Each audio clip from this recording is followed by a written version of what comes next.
بسم الله الرحمن الرحيم الحمد لله وكفى والصلاة والسلام على الحبيب المصطفى صلى الله عليه وعلى آله وسلم تسليما كثيرا. إن الله وملائكته يصلون على النبي يا أيها الذين آمنوا صلوا عليه وسلموا تسليما. اللهم صل وسلم على محمد.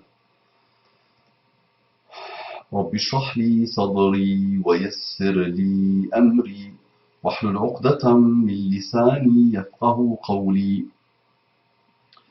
إخواني أخواتي, mes frères et sœurs, أبنائي بناتي, mes fils et mes filles, أصدقائي صديقاتي, mes amis et mes amis, أعدائي عدواتي, mes amis et mes ennemis, non, mes amis et mes amis, au féminin, أعدائي عدواتي, mes ennemis et mes ennemis, Assalamu alaikum wa rahmatullahi wa barakatuh. Je vous aime tous en Allah subhanahu wa ta'ala et je m'engage avec vous dans le pacte de la miséricorde, de la paix d'abord, de la miséricorde et des bénédictions et de tous les excellents comportements de l'islam. Construisons, s'il vous plaît, mes frères et sœurs, construisons, bâtissons, avançons, agissons dans la durée, intelligemment. Et réagissons quand il le faut, mais avec sagesse, avec une sagesse extrême, avec une justice extrême, avec une justesse extrême, avec une volonté aussi de construire, même quand on réagit. Mes frères et sœurs en humanité, ceux qui ne sont pas encore musulmans, ceux qui n'ont pas encore eu l'honneur et le bonheur de fréquenter, de rencontrer, de côtoyer, de s'imprégner de l'islam, déployez-vous sincèrement, soyez honnêtes, débarrassez-vous s'il vous plaît de tous les a priori, formatez-vous, réformez-vous, et soyez sincères et honnêtes, et vous allez obligatoirement trouver les réponses que votre âme cherche depuis très très très longtemps. Qu'Allah vous accorde les délices infinies de la guidée islamique. Un frère m'a adressé un mail pour me dire la chose suivante. Quelle est la vérité entre l'islam et le christianisme, cheikh? Quelle est la vérité entre l'islam et le christianisme, cheikh? Sans point d'interrogation. D'abord, je ne suis pas un cheikh et je dis souvent que je ne connais pas de sens à ce mot. Et je ne reconnais même pas de sens à ce mot. D'accord? Et si je l'emploie personnellement, c'est pour de très très très très rares personnes, même si je ne reconnais pas beaucoup de sens à ce mot. Il y a une belle contradiction dans ce que je viens de dire, mais je me comprends. Donc enlevez-moi ça, je suis ton frère en islam si tu es musulman, en humanité si tu es non musulman, en Jésus si tu es chrétien, en Moïse si tu es juif, en citoyenneté si tu es citoyen, en paix si tu es un homme de paix, en universalité si tu es un homme universel, en ce que tu veux, si c'est bon, si c'est bien. Très bien. Quelle est la vérité entre l'islam et le christianisme? Si la question vient d'un musulman, la question ne se pose pas. Si la question vient d'un chrétien, la question aussi peut ne pas se poser. Mais allez, elle vient de n'importe quelle personne de la terre. La vérité entre l'islam et le christianisme. Donc, jazakallahu kulla khair, qu'Allah subhanahu wa ta'ala t'accorde le bien sous toutes ses formes et surtout le bien de la guidée islamique. Tu me fais confiance. Tu me poses une question et tu me fais confiance. Non, la vérité. Donc l'islam est la religion d'Allah subhanahu wa ta'ala qu'il a voulu pour l'humanité. C'est un message universel envoyé à l'humanité depuis l'aube de l'humanité, dès Adam, dès le premier homme Adam. L'islam, c'est la soumission à Allah subhanahu wa ta'ala, une des traductions du mot, mais ça veut tellement dire, c'est très très puissant le mot. Mais la soumission à Allah subhanahu wa ta'ala, non avec le sens péjoratif du mot soumission. Non. Maintenant, la forme autour de laquelle toi tu tournes, c'est la forme la dernière mise à jour. c'est celle qui a été envoyée à l'humanité par l'intermédiaire de Muhammad sallallahu alayhi wa sallam. وَمَا أَرْسَلْنَاكَ إِلَّا رَحْمَةً لِلْعَالَمِينَ. Lui dit Allah dans le Coran, on ne t'a envoyé que miséricorde pour les mondes, pour l'humanité tout entière. Donc ça c'est le message, le dernier message. Il est arrivé le 7e siècle, au 7e siècle. Muhammad sallallahu alayhi wa sallam avait 40 ans à ce moment-là. C'était un homme de confiance totale, très respectable, très respecté. On l'appelait à l'époque Sadiq al-Amin, le véridique et le digne de confiance. Avant même qu'il soit prophète, pendant beaucoup d'années, les gens de son entourage, les Qurayshites, l'appelaient Sadiq al-Amin, le véridique et le digne de confiance. Il a reçu un message d'Allah subhanahu wa ta'ala. Pour moi et pour toi, Inch'Allah, et pour toute personne douée d'un minimum d'intelligence et d'un minimum d'honnêteté, personne ne peut prétendre avoir écrit le Coran ou avoir approché la puissance du Coran. Personne. Aucun être humain ne peut. Donc si tu dis que Muhammad sallallahu alayhi wa sallam a écrit le Coran, tu te tires une balle dans le crâne parce que là tu fais vraiment tu lui accordes une importance capitale qu'il ne peut pas atteindre. Donc je dis ça sur mon prophète Muhammad sallallahu alayhi wa sallam et le tien à l'avenir et celui de l'humanité tout entière, et tout le montre aujourd'hui dans l'histoire humaine et l'histoire musulmane. Le monde deviendra, est en train de devenir musulman, et au moins le message d'Allah subhanahu wa ta'ala rendra visite à n'importe quelle demeure, à n'importe quel foyer, à n'importe quelle maison, dans n'importe quelle contrée de la terre. Il viendra. Et dans les familles, il y aura toujours un ou deux ou trois qui auront embrassé l'islam. Ça, c'est exponentiel depuis très longtemps. Donc Muhammad sallallahu alayhi wa sallam, c'est aussi simple que ça. Et tous les humains de son époque, et tous les humains avant son époque, et tous les humains après son époque, ne peuvent pas approcher le Coran. Ce n'est pas possible. Ils ne peuvent pas. Je dis franchement, avec une franchise pure, donne quelques années de ta vie à le Coran, s'il te plaît, et va l'ouvrir et va l'approcher. Si tu étais musulman et tu es devenu chrétien, je te dis une chose simple, tu n'étais pas musulman, tu n'avais jamais approché le Coran, tu ne l'avais jamais découvert, tu ne connais rien à rien du Coran. Ça c'est la première chose, donc l'islam.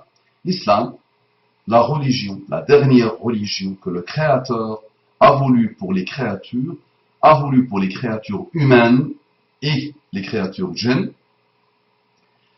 et c'est le message universel pour l'humanité tout entière. Très bien. Le christianisme, tu me dis la vérité sur le christianisme. C'est la vérité des vérités. Et tout le montre et tout le démontre.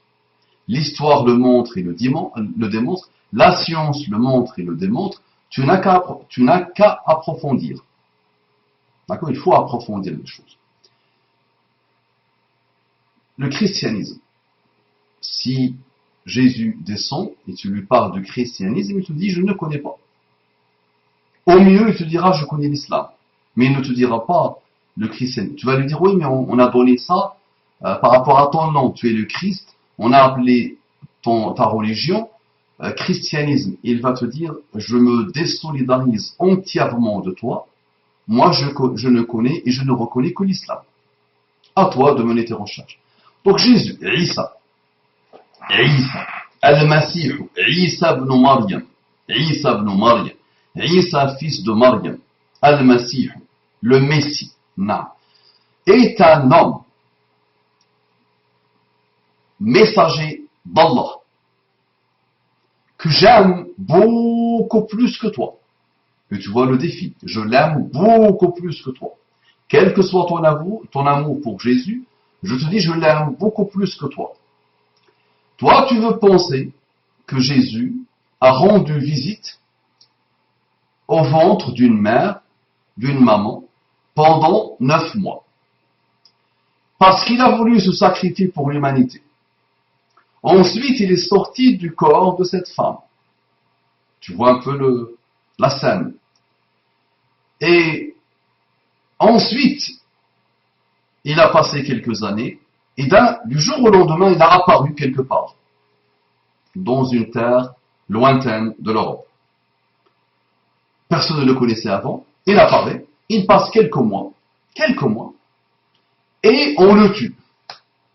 D'après vous, on le tue. Il s'est sacrifié pour l'humanité. C'est beau, c'est joli, ça fait plaisir. On vous a raconté cette histoire. Vous l'avez gobé, vous n'avez pas réfléchi. Vous avez à ce moment-là démissionné de votre corps, et de votre cœur, et de votre esprit, et de votre raison. Vous voulez croire à ça? Vous restez nos frères en humanité.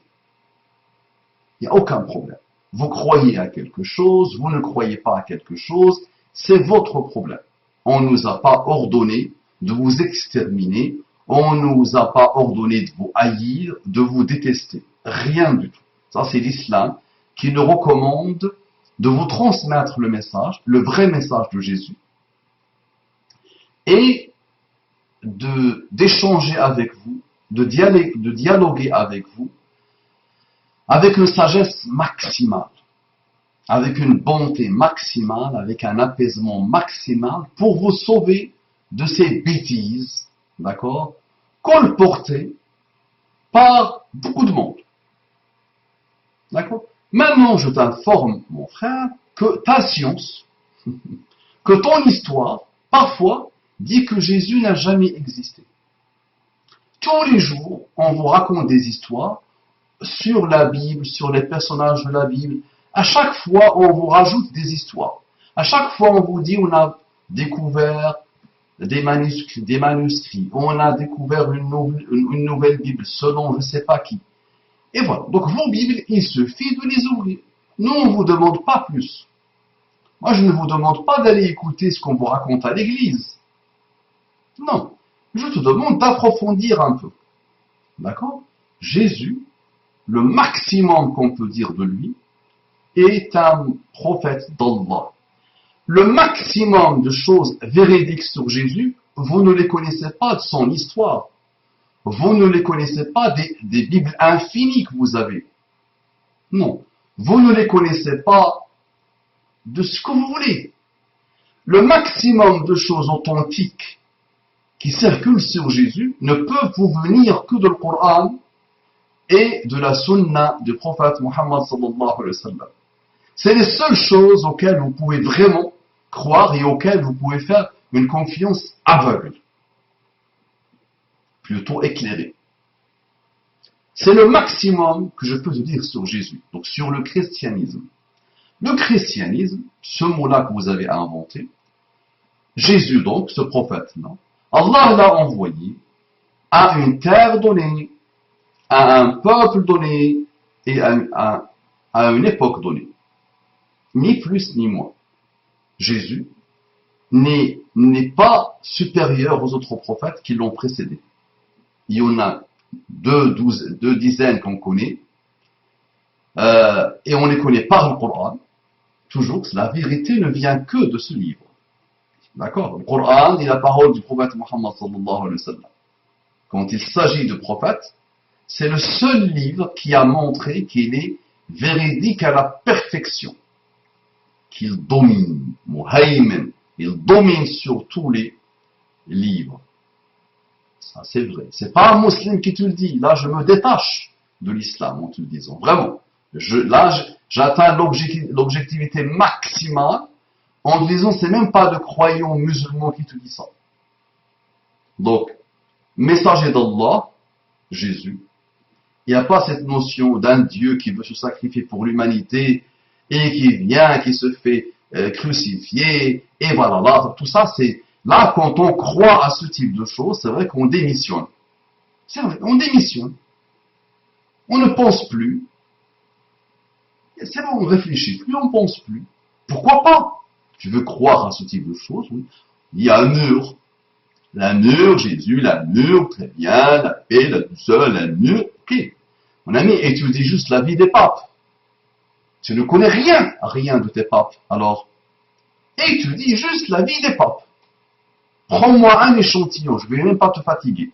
Prends-moi un échantillon de papes et étudie-les en profondeur. Et tu vas te dire, oh, alors, Jésus, un mur ribeté, mais eux, ils n'étaient pas un mur ribeté. Les deux sœurs gentilles, Samir, tout ça, jaillir, la lumière, tout ça, il s'est sacrifié. Non, les papes, c'est-à-dire les ambassadeurs de Dieu, les ambassadeurs de Jésus sur terre, n'ont pas respecté ce message. Au contraire, ils avaient des mœurs mauvaises, la débauche pure parfois. D'accord? Il y a eu des mesquineries, des bassesses, des injustices chez les papes. Donc étudie un peu ton histoire, ou l'histoire de ta belle religion. D'accord? Donc, améliorer tout ça, sur tout ça, on peut le dire pour faire endormir les enfants. Donc tu étudies un peu l'histoire des chrétiens. Aïe, aïe, aïe. Mais les chrétiens ont réussi à faire détester toute forme de religion par la France, par l'Europe. L'Europe aujourd'hui a une haine viscérale contre toute forme de religion. C'est grâce et à cause, malheureusement, de cette religion, le christianisme. Il faut quand même avouer, dire la vérité. Mais c'est normal, mon ami. Le piège satanique derrière, c'est Monsieur Paul, que vous appelez Saint Paul, Saul. Saul a massacré les vrais chrétiens. Saul, il n'est pas saint du tout. Il a massacré les vrais chrétiens. Donc les vrais chrétiens, les musulmans de l'époque. Les musulmans de l'époque, ils croyaient en Jésus en tant que prophète d'Allah. Point barre. Donc il les a massacrés. Il a commencé sa vie en tant que massacreur de vrais chrétiens. Ensuite, lui qui n'a pas côtoyé Jésus, du tout, il a une vision. Et c'est vrai que la religion chrétienne, depuis un certain temps, elle est basée sur des visions. D'accord? Il a eu une vision de Jésus. Et il part, il voyage en Europe, et il installe, là je te dis vraiment avec résumé total, il installe cette religion, il commence à l'installer. Il a fini par être tué lui-même, et l'histoire malheureusement de christianisme en Europe commence comme ça. Donc la politique s'est émissée dans l'affaire. Clovis a vu l'intérêt d'installer cette religion chez les païens. Elle lui a permis de belles choses. Charlemagne ensuite est venu, ça lui a permis de belles choses. Et on a intégré cette religion comme un opium, oui, comme un opium du peuple. Un peuple manipulé, à mort. Et c'est vrai qu'on a vénéré des humains. Grâce à cette belle religion, il y a eu la vénération totale, pas que de Jésus et de sa mère, et des papes, et des saints, et des visions. Ah non, le petit moine d'église, le petit homme d'église était vénéré. Il avait le droit de vie et de mort sur les gens. Et pendant des siècles et des siècles et des siècles et des siècles, cette religion a coupé des têtes, a mis des gens dans les bûchers, a massacré des centaines et des centaines de milliers de personnes, a coupé des langues, a coupé des mains, a brûlé. Vraiment, elle a fait des choses extraordinairement basses. D'accord? Donc, quand tu parles de Jésus et tu vois ce niveau de monstruosité chez ceux qui ont prétendu aimer Jésus, tu te dis, il y a un problème. Mais c'est normal, mon frère. Parce qu'à la base, il y a eu une aberration. À la base, il y a eu une déviation. Une religion qu'Allah a voulu, qu'Allah a envoyée pour un peuple donné, pour une terre donnée, pour une époque donnée, n'avait pas le droit d'aller essayer de devenir une religion universelle.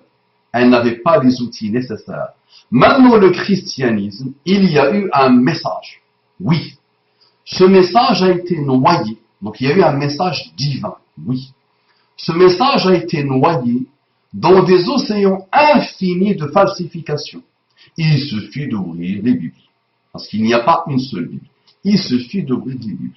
C'est vrai que j'ai toujours dit, subhanallah, les musulmans n'ont pas besoin de dire quoi que ce soit sur la Bible, sur le christianisme. Il suffit que les chrétiens eux-mêmes ouvrent leur Bible, ouvrent en profondeur, approfondissent. Ni plus ni moins. toute personne que j'ai rencontrée dans ma vie, et j'ai souvent rencontré des gens d'un certain âge, quand je leur pose la question, vous êtes quoi? On est athée, on ne croit en rien. C'est vrai qu'on a subi le catéchisme à 10 ans, 11 ans, 12 ans, 13 ans, 14 ans. On a eu cette initiation à la religion chrétienne. Rapidement, nous avons vu des contradictions et rapidement, nous avons laissé tomber la religion chrétienne.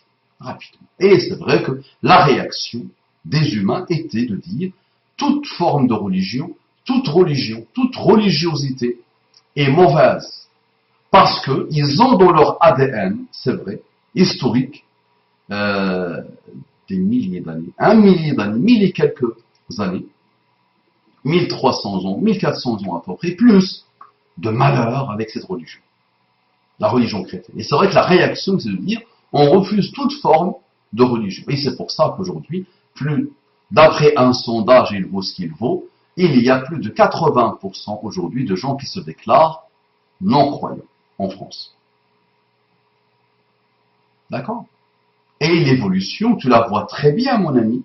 Quoi que tu dises, quoi que tu racontes, quoi qu'on te raconte, l'évolution est une évolution qui montre et qui démontre que le christianisme n'est pas une religion universelle, n'a rien, à part tout ce que l'Église a mis en place, tout ce que l'Église a voulu imposer.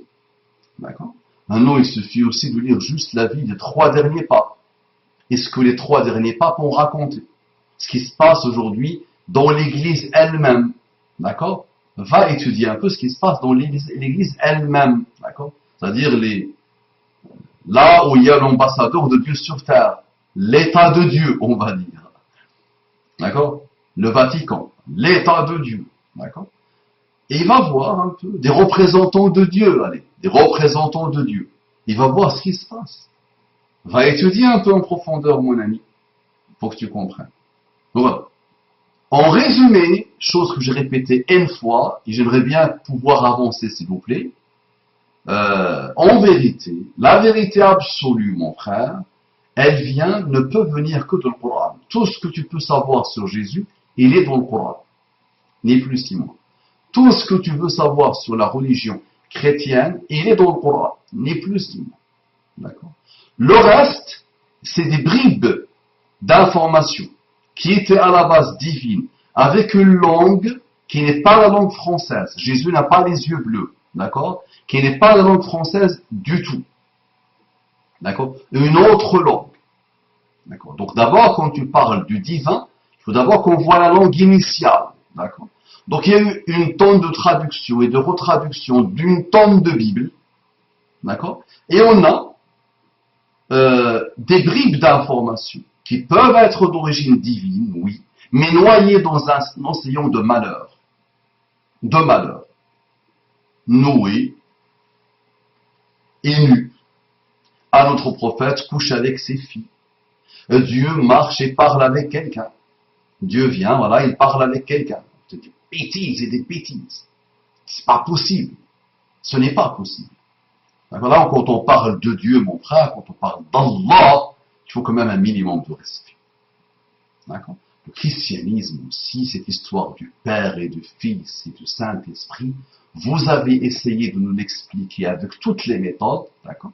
Mais ça ne passe pas, ça ne marche pas, mon frère. Allah nous a dotés, notre Créateur nous a dotés d'un minimum de raisonnement. Et je te dis que même les enfants n'arrivent pas à comprendre cette notion.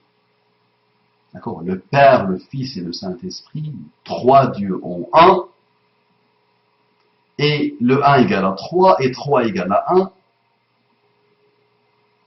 C'est ça. Jésus n'a jamais dit ça. Jamais.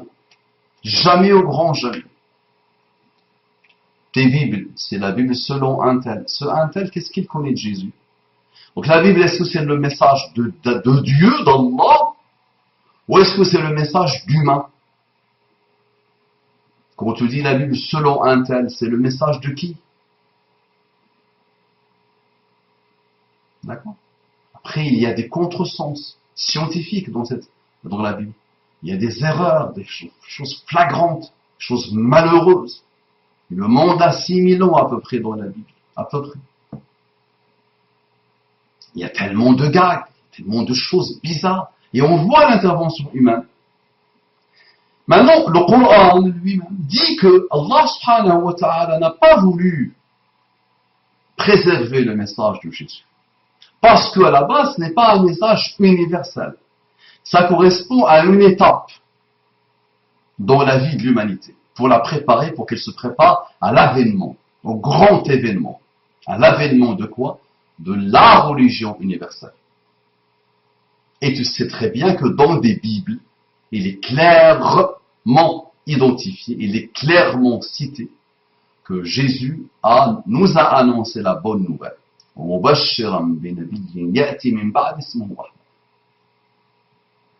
Donc en annonçant la bonne nouvelle d'un prophète, d'un messager qui va venir après moi, qui s'appelle Ahmad. Ahmad, Muhammad sallallahu alayhi wa sallam. D'accord? Donc ça, vous l'avez dans vos Bibles aussi. Et les Juifs le savaient. Oui, l'avènement de Muhammad sallallahu alayhi wa sallam. En résumé, c'est ça l'histoire, c'est ça l'islam et le christianisme. Donc l'islam reconnaît Jésus en tant que prophète, l'islam reconnaît Moïse en tant que prophète.